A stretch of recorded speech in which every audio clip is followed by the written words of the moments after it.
ريم فكري تعودة للساحة بعد غياب قصري. استأنفت الفنانة ريم فكري أنشطتها الفنية بعد فترة من التوقف جراء مقتل زوجها والمشاكل التي عاشتها بسبب الأزمة التي لحقت بها.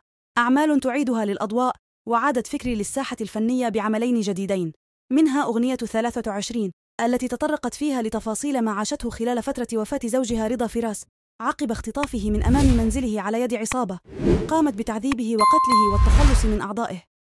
لم تسلم ريم فكري من الانتقادات التي طالتها مؤخراً بسبب عدم احترامها العدة وعودتها للساحة الفنية بعد أقل من 3 أشهر على رحيل زوجها.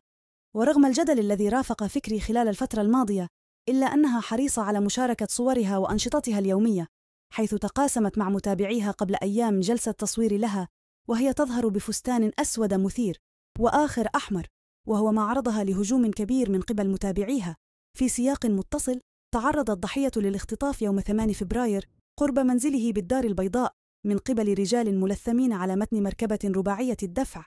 وبحسب المديرية العامة للأمن الوطني، فقد جرى نقل زوج ريم فكري إلى منزل المشتبه به الرئيسي، وهو فرنسي مغربي، في المنصورية، وهناك تم احتجازه في حاوية وتعرض للتعذيب حتى الموت.